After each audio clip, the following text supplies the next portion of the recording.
welcome to the mid-season report for TFGO. Just in case here, if you are new to my channel, please subscribe so you can catch all the videos I put out. And plus, make sure you click that like button and comment below and tell me what you think as we go on through the video. I am the Raiders, so we're going to start off with the Raiders and just look at my team real quick, the remaining schedule. Got the 49ers, who are pretty good. The Chargers, a divisional team. Cardinals, all these teams are really fighting for a playoff position except for maybe the Bengals. So every game is going to be really competitive moving forward. Alright, so after looking at all that, what we're going to do is go ahead and get into the entire TFGO league. And we're going to start off with the division standings.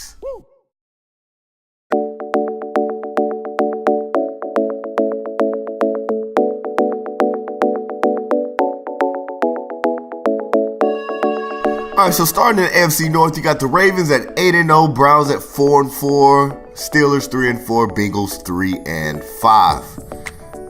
Moving over to the AFC South, you got the Texans leading the way with 5-3, Jaguars 3-5, and the Colts and Titans not doing too much, one win between both of them. AFC East, you got the Dolphins at 8-0 with the Bills at 7-1, surprising. Jets at 4-4, Patriots at 4-4 as well. In the AFC West, you got the Broncos at 5-3. They got the Chargers 3-4. Chiefs are 3-5. The Raiders are at 2-5.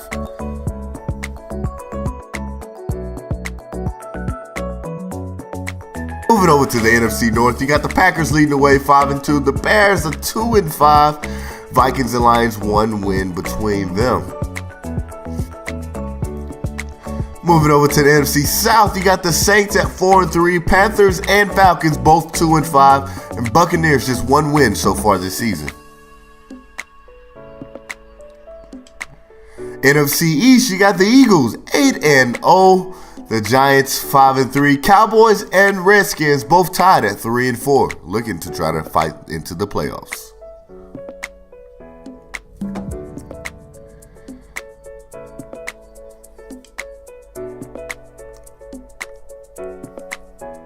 Last but not least, you got the NFC West with the Rams at 7-1, Seahawks 6-1, 49ers 62, and the Cardinals at 3-4. By far the toughest division. Alright, so now we're going to move right over into the playoff picture, and we're going to start with the AFC. After you've seen the division standings, it's kind of how it gets penciled in midway through the season.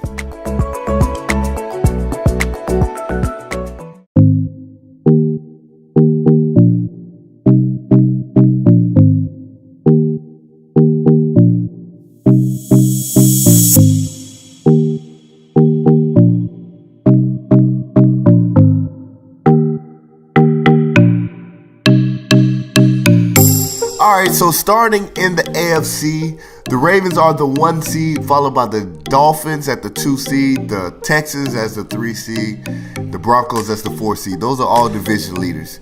Now, the wild card teams, you got the Bills, who are, 7-1, and the Jets rounding out the wild card. But in the hunt, you still got the Patriots, who are also 4-4, tied with the Jets, and they haven't played each other at all this year, so that one's going to figure itself out. And then you got the Browns I think they are 3-4 as well.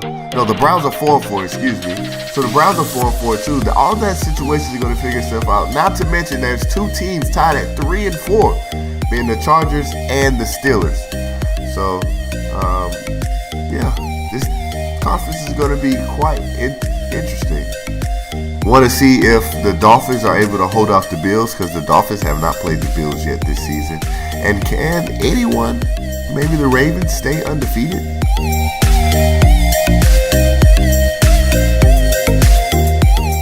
Now we're moving over to the playoff picture in the NFC. We're going to take a look and see how last year's Super Bowl champion is doing as they lead the way headed into the midseason.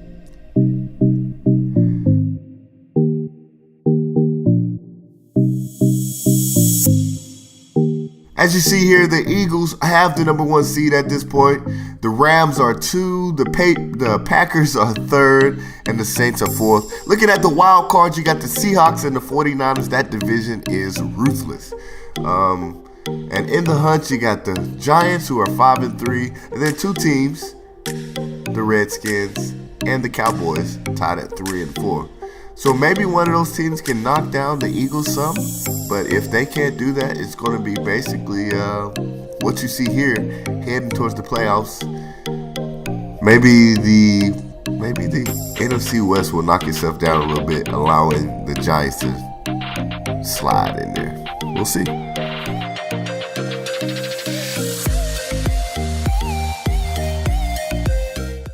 Now we're going to move right over to the TFGO league stats. You're going to take a look at the stats for the entire league. I'll just give you a chance to look at it as the music plays.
Alright, so now that you've seen the stats, let's see how those stats transfer into award races.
right, so in the preseason, we did trades, free agencies, and I want to kind of make sure you know what's going on as far as the free agent acquisitions and trades. Number one, the San Francisco 49ers were able to sign Dez Bryant on a one-year deal, $14 million, kind of what he wanted, pairing him up with Jimmy Garoppolo. And late in the season, they also picked up Jamison Crowder from the Redskins.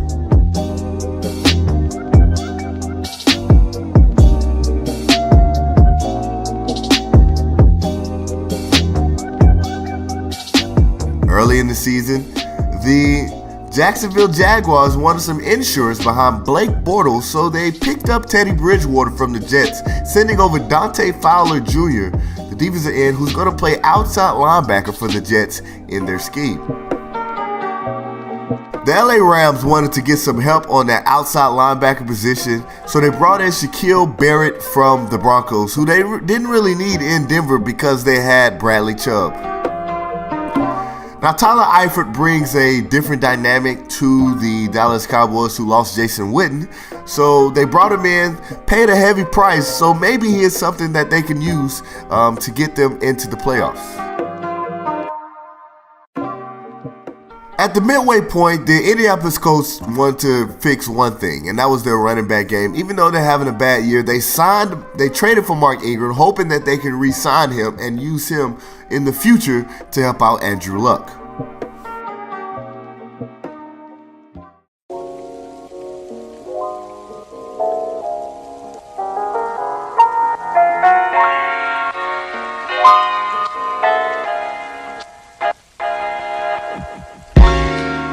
Alright, so that is the mid-season report, TFGO. Just in case here, once again, if you liked the video, make sure you click that like, and if you're new to the channel, subscribe. Comment below and tell me, who do you think is going to go ahead and win the season awards at the end of the season. And if you're looking for me, well, I'm about to leave you right now, but I will be back at the end of the season with a full season report. Alright, well, thanks for watching. It's just in case.